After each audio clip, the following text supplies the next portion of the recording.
애틀랜타 라디오 코리아 5월 24일 화요일 오늘의 한 뉴스입니다. 조 바이든 대통령이 오늘 한국과 일본 방문 일정을 마치고 귀국길에 올랐습니다. 취임 16개월 만에 아시아를 처음 방문한 바이든 대통령은 20일에서 22일 한국, 22일에서 24일 일본을 차례로 2박 3일씩 찾아 닷새간의 숨가쁜 일정을 보냈습니다. 미국 대통령이 일본보다 한국을 먼저 찾은 건 1993년 이후 29년 만입니다. 바이든 대통령은 전통적 우방이자 아시아의 핵심 파트너인 한국, 일본과 동맹 결속을 다지는 한편 북한 핵 문제와 대중국 정책에서도 분명한 메시지를 던졌습니다. 미국은 지난 2월 중국 견제에 초점을 맞춘 인도태평양 전략을 공개했습니다.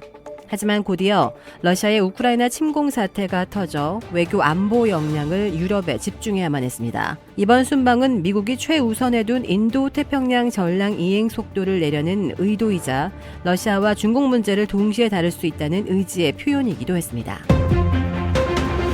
오늘 열리는 공화당 조지아 주지사 경선이 도널드 트럼프 전 대통령과 마이크 펜스 전 부통령의 대리전으로 치러지게 됐습니다.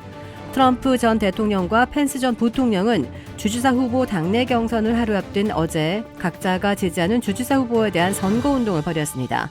트럼프 전 대통령은 이날 아침 전화 유세를 통해 조지아 주지사 경선에 출마한 데이비드 퍼듀 전 상원 의원에 대한 지지를 호소했습니다. 펜스 전 부통령은 이날 저녁 카카운티 공항에서 현직인 브라이언 캠프 주지사 선거 유세에 참가했습니다. 이로써 공화당 조지아주 주지사 경선은 트럼프 전 대통령과 펜스 전 부통령의 대리전이 됐다고 현지 언론들이 분석했습니다. 현대차 그룹이 조지아주에 전기 공장을 설립하기로 최종적으로 결정하기까지 미 주정부 간의 전쟁에 비유해도 될 만큼 치열한 투자 유치 경쟁이 있었던 것으로 드러났습니다. 조지아주의 현지 언론인 AJC는 오늘 익명의 소식통을 인용해 현대차의 미국 내 전기차 공장 유치에 조지아주 이외에 테네시, 버지니아, 노스캐롤라이나, 사우스캐롤라이나 등 열띤 경쟁을 벌였다고 전했습니다. 현대차의 브라이언 카운티 공장 용지는 외딴 곳에 위치해 주변 부동산 업체 등을 통한 입소문이 나지 않았었습니다. 더욱이 해당 부지는 주정부 소유 토지였기 때문에 사유지 수용 등의 번거로운 법적 절차를 거칠 필요도 없었습니다. 윌슨 조지아주 경제개발부 장관은 최근 몇 년간 한국을 10번 방문했고 그때마다 현대차 관계자를 만나 설득했다며 현대자동차 관계자를 사바나 공장 용지로 3번 안내하면서 예상 질문과 대답을 철저하게 준비했다고 밝혔습니다. 조지아주 브라이언 카운티가 투자 대상 지역으로 선정된 결정적 순간은 지난 2월 정의선 현대차 그룹 회장의 조지아주 실사 방문이었다고 합니다. 브라이언 캠프 조지아 주지사의 보좌진은 방문일 전날부터 인근 사바나의 호텔에 대기하며 정 회장 방문을 초조하게 기다렸고 마침내 정 회장이 전세기로 미국을 방문해 현장을 돌아본 후 조지아주의 유치 가능성이 높다는 소식을 듣고 주지사실 관계자는 애써 흥분을 가라앉혀야만 했습니다. 이어 현대차는 지난 4월 조지아주 정부에 투자 의향서를 제출해 공장 유치를 확정지었습니다.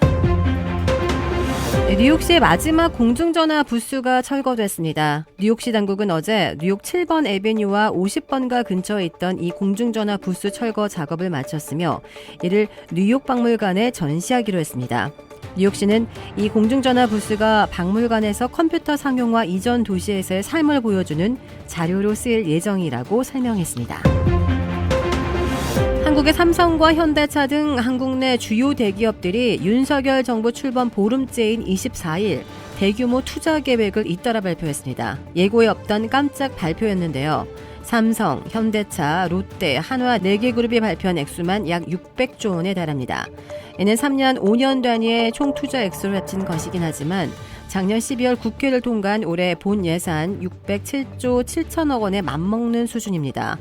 SK, LG 등도 조만간 투자 계획을 내놓을 예정이어서 전체 투자 규모는 더욱더 커질 전망입니다.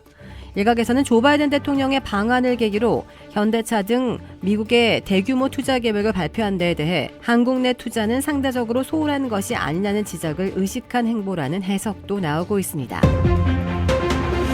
한국의 법무부가 공직자 인사검증 조직 신설을 공식화하면서 한동훈 법무부 장관이 과거 청와대 민정수석 역할까지 함께 맡게 됐습니다. 법무부 장관이 갖는 검찰총장 수사 지휘권은 행사하지 않겠다고 공언했지만 한 손에는 검찰 인사권을 쥐고 다른 한 손에는 정부 공직자 인사 검증 권한까지 갖게 돼 왕 장관, 소통령이라는 야당의 반발도 커질 전망입니다. 제75회 칸 국제영화제 대극장 리미에르에서 현지 시각 23일 박찬욱 감독의 신작 헤어질 결심이 처음 상영됐습니다. 박 감독이 6년 만에 내놓은 이 작품은 칸 영화제 경쟁작 부문에 초청됐는데요. 상영 전 박찬욱 감독과 주연 배우 박해일, 탕웨이가 레드카펫에 오르자 언론의 카메라 플래시가 일제히 터졌습니다. 영화 헤어질 결심은 강력계 형사 해준, 박해일이 변사사건 사망자 중국인 아내 설애, 탕웨이를 만나면서 사랑에 빠지는 이야기를 그린 미스터리 로맨스 영화입니다. 사랑이라는 단순한 단어 뒤에 숨은 얽히고 설킨 복잡 미묘한 여러 감정을 138분간의 서사로 완벽하게 묘사했습니다.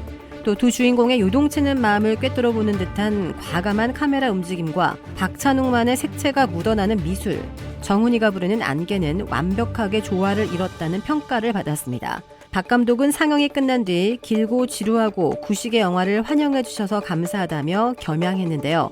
관객들은 장내가 밝아지는 것과 동시에 자리에 일어나 5분간 쉬지 않고 손뼉을 쳤고 박 감독의 말이 끝나기가 무섭게 또다시 기립박수를 보냈습니다.